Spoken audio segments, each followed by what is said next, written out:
Dulu Android One digadang-gadang bakal jadi masa depan Android. HP murah, ringan, dan update cepat.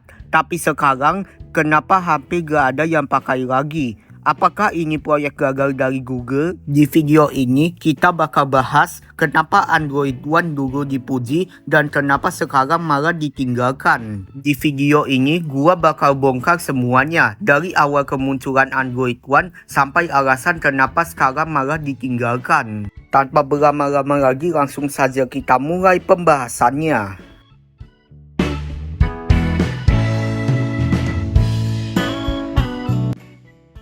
Android One pertama kali diperkenalkan oleh Google sekitar tahun 2014. Tujuannya simpel, bikin HP Android yang murah tapi tetap lancar dan aman dipakai. Fokusnya bahkan bukan ke negara maju, tapi ke negara berkembang kayak India dan Indonesia. Karena waktu itu, banyak HP Android murah yang remote, penuh iklan, dan jarang update. Dan katanya Android One ini bakal jadi masa depan Android dengan versi paling bersih, paling ringan, dan bebas iklan. Bahkan di belakang bodi di beberapa HP-nya ada logo Android One. Proyek pertamanya diluncurin di India karena pasar di sana dianggap testing ground terbaik. Jumlah penggunanya besar tapi daya belinya beragam. Ada 3 brand yang waktu itu jadi pionirnya, Micromax Canvas A1, Carbon Sparkle V, dan Spice Dream Uno. Sejujurnya speknya gak mewah, cuma layar 4,5 inci, RAM 4GB, kamera 5 megapiksel, dan storage 4GB.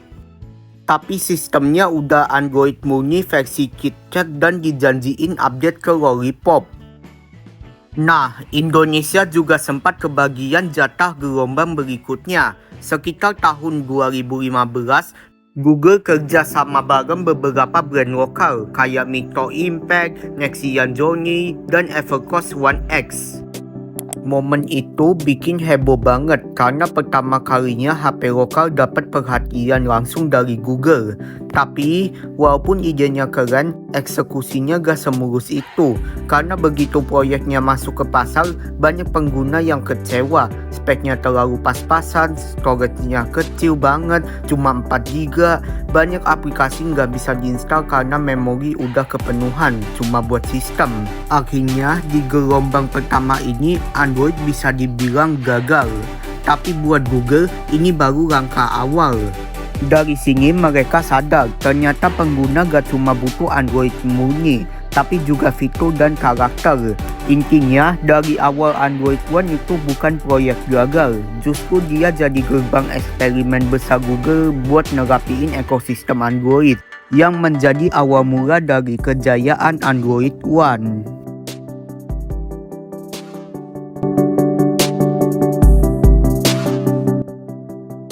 Dari situlah Android One naik kelas. Kalau dulu targetnya HP harga sejuta-juta, kali ini Google main di kelas menengah. Tujuannya jelas, biar gak kejar-kejaran sama Android Go yang lebih fokus di HP super entry level. Di tahun 2017 jadi titik balik besar. Google tiba-tiba bikin gebrakan kerjasama dengan Xiaomi dan dari situlah lahir Xiaomi Mi A1. Ini momen yang benar-benar mengejutkan buat banyak orang karena Xiaomi selama ini terkenal banget dengan MIUI-nya yang super custom dan penuh fitur dan juga banyak iklan. Tapi kali ini mereka nekat ngerilis HP tanpa MIUI, langsung Android polos dari Google. Mi A1 bisa dibilang lumayan sukses. Speknya juga solid, Snapdragon 625, RAM 4GB, dual kamera, build metal, dan sistemnya ringan banget. Update-nya juga cepat. Tiap ada Android baru, Mi A1 selalu dapat lebih dulu dibanding HP lain di kelasnya. Gak ada bloatware, gak ada iklan. Buat pengguna yang capek sama MIUI atau brand lain yang banyak bonus aplikasi gak penting, Xiaomi Mi A1 udah gak ngalamin. Dulu orang nanggep Android One identik HP murahan, sekarang malah dianggap HP yang beneran smart. Gara-gara sukses itu, Google makin pede dan mulai ngegas kolaborasi. Mereka gandeng banyak brand besar buat masuk program Android One, seperti Nokia. yang baru aja bangkit di bawah HMD Global, Motorola yang sempat berjaya dengan seri Moto G dan Moto X, LG, HTC, bahkan Sharp dan Infinix juga sempat nyicipin. Dari situlah lahir deretan HP Android One yang menjadi legend di komunitas Android. Nokia 6.1 Plus, Nokia 7 Plus, dan Nokia 8.1. Punya build premium, kamera cakep, dan software yang mulus banget. Sedangkan Motorola One Vision punya tampilan beda dengan layar sinematik dan kamera 48 megapiksel. Ada juga Mi A1 dan Mi A2 Lite yang makin matang dibandingkan Mi A1. Tahun 2018 sampai 2019 bisa dibilang masa keemasan Android One. Project ini udah dianggap sebagai penerus spiritual dari Nexus, HP legendaris Google di era 2010-an yang juga pakai Android murni. Sempat juga ada rumor kalau Android One bakal jadi standar baru buat seluruh HP Android.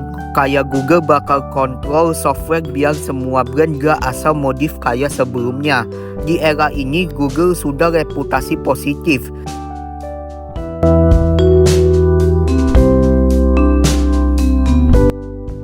Sekitar tahun 2020-an mulai muncul masalah baru.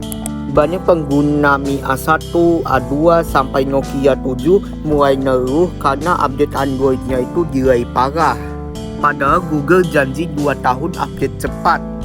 Parahnya lagi, Mi A3 dapat update Android 10 tapi malah bootloop, HP-nya sampai mati total. Google malah diem aja dan Xiaomi yang kelabakan narik update-nya.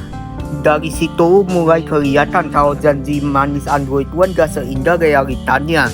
Sementara di balik layar, produsen HP juga mulai gak betah. Soalnya dengan Android One, mereka gak bisa kustomisasi UI sesuka hati kayak biasanya.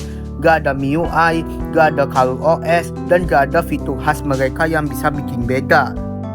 Padahal dari situ mereka dapat branding dan income, contohnya iklan, layanan, dan lain-lain. Buat Xiaomi misalnya, Xiaomi A1 sukses, tapi fans MIUI ngeluh semua karena fitur favorit kayak Dual Apps, Team Store, sampai Mi Remote hilang. Sisi lain, Google sendiri juga kayak mulai bingung harus gimana. Mereka terlalu banyak proyek kayak Android Go buat HP murah, Pixel buat premium, dan Project Treble buat update sistem. Sedangkan Android One jadi kayak project sandwich yang gak dapat perhatian lebih. Lama-lama arahnya makin kabur. Orang-orang udah gak cari Android murni, tapi Android yang punya karakter sendiri. UI kayak One UI, MIUI, dan ColorOS justru makin digemari karena banyak fitur dan tampilan yang lebih hidup. Sedangkan Android One terlalu polos, memang tampilannya clean tapi gak ada jiwanya.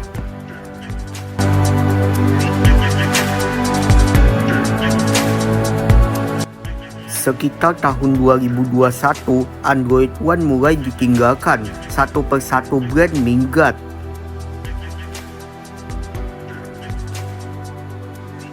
Xiaomi terakhir kali ngerilis Mi A3 dan itu pun penuh drama gara-gara update bootloop. Habis itu mereka langsung cabut kayak trauma. Sedangkan Motorola yang sempat nempel brand Android One di tiap serinya malah ganti arah dan buang label itu pelan-pelan. Nokia masih sempat bertahan, tapi cuma formalitas aja, gak ada semangat kayak awal dulu. Rilisnya makin jarang, update-nya makin lambat, bahkan kadang gak jelas kapan datangnya. Terus yang anehnya, Google sendiri juga diem aja. Gak ada pengumuman resmi, gak ada ucapan perpisahan, cuma tiba-tiba aja halaman resmi Android One di website Google dihapus. Seolah-olah kayak mau nutup masa lalu pelan-pelan tanpa drama. Dan disitulah Android One mati secara diam-diam. Bukan berarti proyek ini gagal total ya, justru banyak pelajaran berharga yang lahir dari kegagalan Android One. Lewat proyek ini, Google belajar banyak tentang gimana bikin sistem update yang lebih cepat dan stabil, gimana optimasi Android biar ringan di HP murah, dan gimana kolaborasi sama vendor HP tanpa merusak ekosistem Android.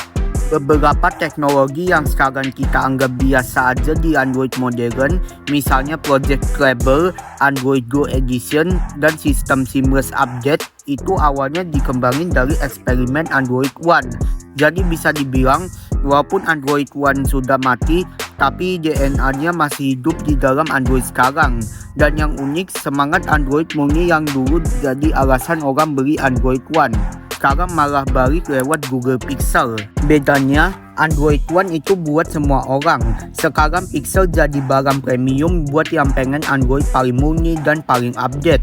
Android One itu kayak prototipe yang gak sia-sia, gagal jadi produk tapi sukses jadi pelajaran.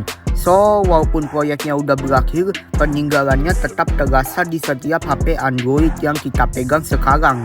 Gimana menurut kalian? Tulis di kolom komentar ya. Oke, segitu aja info yang bisa gua sampaikan kali ini. Kalau suka konten kayak gini boleh komen di bawah ya. Next kita bahas apa lagi nih yang berkaitan sama teknologi dan gadget. Dan jangan lupa untuk subscribe channel ini ya guys, karena gua bakalan lebih sering bahas konten tentang teknologi lainnya ya. Thank you semuanya yang sudah nonton video kali ini dan sampai jumpa di next video. Bye bye.